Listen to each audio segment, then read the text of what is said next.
the world's safe haven asset is shifting from treasuries to hard assets like gold and Bitcoin. And that's just an enormous change. I mean, that's a sea change. 40 years of treasuries being the safe haven asset. We're not making this up. It's looking at the data. The data is showing investors no longer treat that as such. Treasuries are something else. The safe haven asset, the asset you rotate into, is gold and Bitcoin. Since COVID, the US dollar lost something like 28% of its value, and Bitcoin's up 30x. Wow. I don't know, like there it is right there for you. And I think that's going to continue to happen. I do think it's a silent crash. It's a boil the frog element. But I think it's actually happening at an accelerating rate. I think this cycle, which I'd really say lasts through this decade, like until 2020-30, I think it probably gets to about parity to gold. That's my baseline prediction. So at current prices, that's a little over $1 million a coin. Bitcoin continues to defy expectations. After setting fresh all-time highs earlier this year, Bitcoin is once again testing those levels, signaling renewed strength as momentum builds across the market. This isn't just another price cycle. It's a fundamental repricing of what money, value, and safety mean in the 2020s. We're watching the world's financial reflexes shift in real time. For decades, during every crisis, whether it was war, recession, or a market panic, capital fled to US treasuries. But not this time. That old safe haven playbook is breaking down. Yields don't drop when markets wobble. Liquidity doesn't flood into bonds. Instead, investors are rotating into hard assets, gold, and increasingly, Bitcoin. In my opinion, that shift is massive. It marks the end of a 40-year era where debt was considered safety. Now, scarcity is the new refuge, and we can see it reflected in behavior across markets. Spot Bitcoin ETFs, from BlackRock, Fidelity, and Bitwise, have already pulled in more than $60 billion in net inflows. Just last week alone, they recorded another $3.2 billion, one of the largest weeks ever. That's not retail speculation. That's institutional conviction. Every few days, another major wealth platform flips the switch, granting first-time Bitcoin access to trillions in managed capital. And this is exactly where Matt Hougan, Chief Investment Officer at Bitwise, believes the story gets more exciting. He describes this period as a vanishing window before institutions fully arrive. Behind the scenes, he says, major allocators are quietly building positions while prices range. Each sideways move isn't stagnation, it's opportunity, a chance to accumulate while supply quietly tightens and the next wave of demand lines up. And the supply squeeze is real. After the halving, new issuance has slowed to a trickle, yet demand keeps building. ETFs, corporate treasuries like Strategy, and even nation-states are soaking up every available coin, and the imbalance is too large to ignore. As liquidity dries up and fiat trust erodes, the market is being forced to reprice. A move toward gold parity, over $1 million per coin, isn't speculation anymore. It's the logical outcome of math, momentum, and monetary reality. In today's conversation, we dive into these themes, from the silent crash eroding fiat value, to the institutional wave reshaping Bitcoin's market structure, and why this may be the last cycle where retail investors have a real chance to front-run Wall Street. Also guys, if you like our cryptocurrency content, please remember to like and subscribe to stay up to date. Now, let's hear Matt's thoughts. If you think about what's happened to Bitcoin over the last 18 months, there's really been two big changes. One, it's become significantly easier for traditional investors to access it with the advent of ETFs and some of the regulatory improvements. It's been de-risked. And at the same time, the urgency of accessing it has increased with sort of rising debts and deficits and concerns about fiat debasement and people wanting broad-based exposure. The reason I'm calling it the summer of accumulation is behind the scenes every day. What Bitwise does is it talks to these large institutional investors and large wealth management platforms, people who control hundreds of billions and trillions of dollars. And no joke, every week, a new one of these platforms turns on exposure to Bitcoin. They let people invest in it for the first time ever. Really, almost every week, we could say another $1 trillion opens up to Bitcoin. We're going through this one-time phase where institutional investors are moving into the Bitcoin space. And there's, trillions of dollars of money that needs exposure to Bitcoin. We have this vanishing window to get in ahead of those trillions of dollars of institutional capital. And I just think you have to make use of this summer. Every time the Bitcoin ticks sideways, I think of it as a little gift to me, more time to accumulate sats, more time to build the Bitcoin position before the largest money in the world comes in. This is a one-time deal. It'll happen. The price will go higher, in my view, significantly higher, and then we'll be at a new normal. So this is like the end of the window where you can get in ahead of institutions, and it's changing really, really fast. For the last 40 years, when there was a macro crisis or a geopolitical crisis or some shake in the financial market, the first thing traders did, the first thing institutions did, was to buy US treasuries. They were the safe haven store of value. And so you would see yields drop and liquidity increase.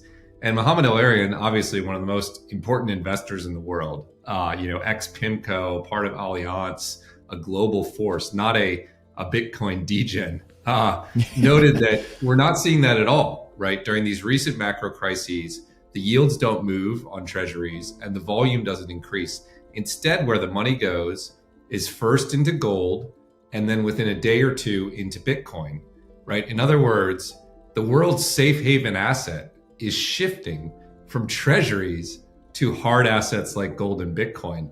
And that's just an enormous change. I mean, that's a sea change, 40 years of treasuries being the safe haven asset. We're not making this up. It's looking at the data. The data is showing investors no longer treat that as such. Treasuries are something else. The safe haven asset, the asset you rotate into, is gold and Bitcoin. And that's like a canary in the coal mine in terms of how portfolios are going to orient themselves. They're all going to have exposure to these hard assets, these stores of value, because they're the biggest hedge against, sort of the really destabilizing risks in the world. It's just really notable to me that that's happening right in front of your eyes. Global markets in 2025 are running on nerves, from trade flare-ups to election uncertainty and a debt trajectory that even the IMF calls unsustainable. Yet amid the noise, Bitcoin is starting to behave differently. When the Nasdaq slumped during this year's tariff tantrum, Bitcoin steadied, then climbed, the first major macro shock where it broke free from risk asset gravity. Matt Hougan sees this as proof of evolution. With ETFs and options now woven into Wall Street's playbook, Bitcoin has matured into a macro instrument, something investors can reach for when volatility hits. Each drawdown becomes a test, and each rebound strengthens its role as a hedge, not a high beta gamble. The old digital tech stock label is fading. What's emerging is a digital safe haven built for an era of debt, deficits, and debasement. Hougan frames it as a silent crash, purchasing power leaking from fiat while hard assets quietly reprice reality. Since COVID, the US dollar has lost roughly 28% of its value. Bitcoin's up 30-fold. On paper, asset prices soar, but in sound money terms, much of the world is already in decline. Behind it all lies math. Only 165,000 new coins are minted each year, yet ETFs, corporations like Strategy, and even sovereigns are absorbing several times that. Demand is overwhelming issuance. Every pause, at $72,000, $100,000, or now $122,000, is simply the market digesting sellers before climbing again. All of this points to a deeper transformation, one where markets are beginning to price integrity over promises. As currencies erode and deficits climb, the assets built on scarcity, transparency, and independence are quietly taking center stage. And Bitcoin, once dismissed as risky, is now being recognized for what it truly is, a hedge against the system itself. I think if you've looked throughout this year, there have been moments where the stock market has fallen during the tariff tantrum, for instance, and Bitcoin has diverged. In fact, this is actually, that was actually the first macro shock in Bitcoin's history, really, where it had an inverse correlation with stocks.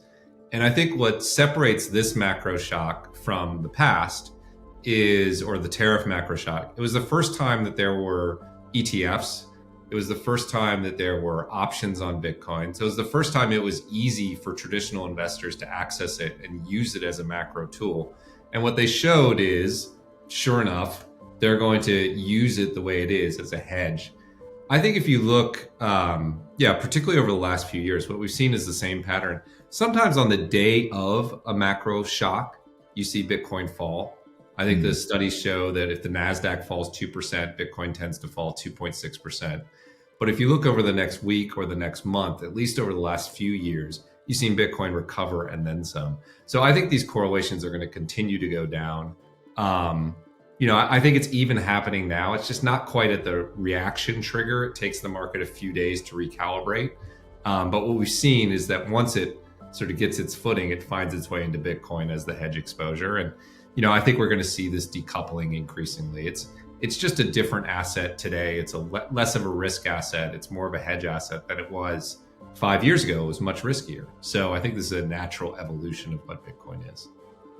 I mean, you've seen the Coinbase ads recently about house prices denominated in Bitcoin and how those prices are going down. And that's compared to everyone else's experience of these dollar-based, fiat-based home prices just going to the moon.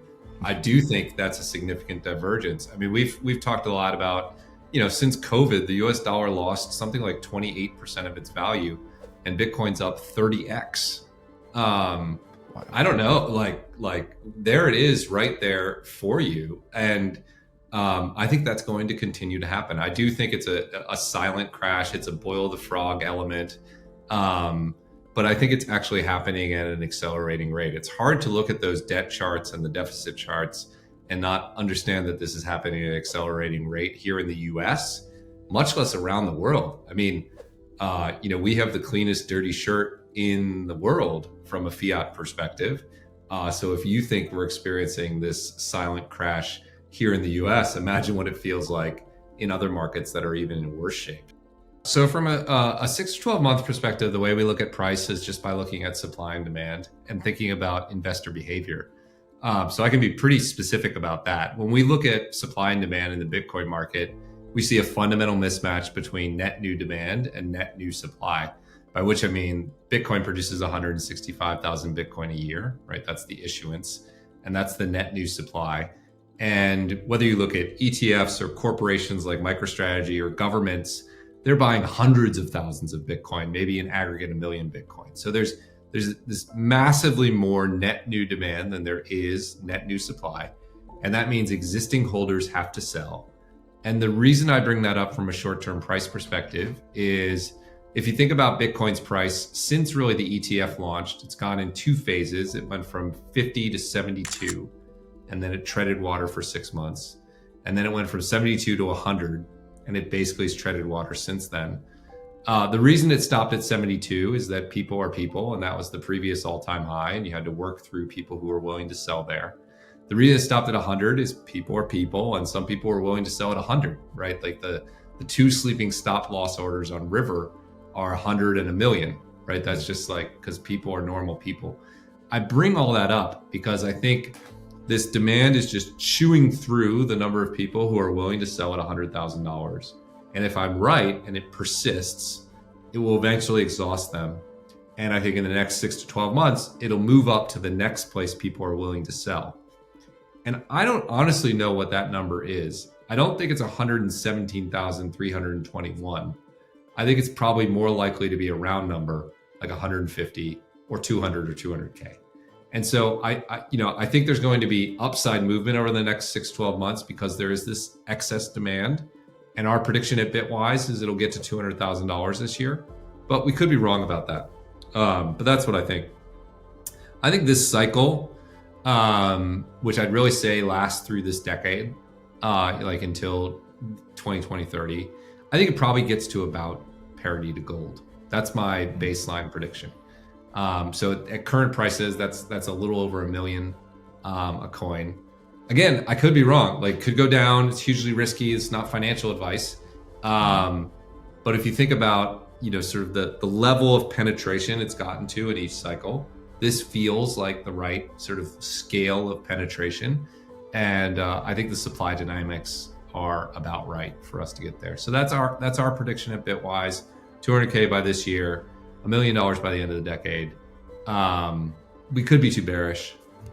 We could be too bullish. But that's what makes it a prediction. The story taking shape is one of quiet revolution. Bitcoin is no longer a fringe experiment. It's becoming a cornerstone of a world in transition. Across Wall Street, Frankfurt, and Singapore, institutions are laying claim to digital scarcity, embedding Bitcoin into portfolios once reserved for bonds and bullion. Every ETF approval, every treasury allocation, marks another fracture in the old financial order. The former pillars of safety are showing their cracks. US treasuries, long seen as untouchable, now bend beneath the weight of debt and inflation. As trust in paper promises erodes, capital begins to migrate, seeking refuge not in yield but in truth. Assets defined by scarcity, transparency, and independence are stepping into the role once held by government debt. With each halving, new supply fades. With each inflow, demand deepens. Markets are being forced to reprice, not just Bitcoin, but the very concept of value itself. What once seemed volatile now stands as the constant in an age of uncertainty. Bitcoin is no longer the outsider. It's the signal cutting through the noise, a mirror reflecting the system's fragility, and a map pointing to what comes next. The shift isn't distant, it's unfolding now, block by block, nation by nation.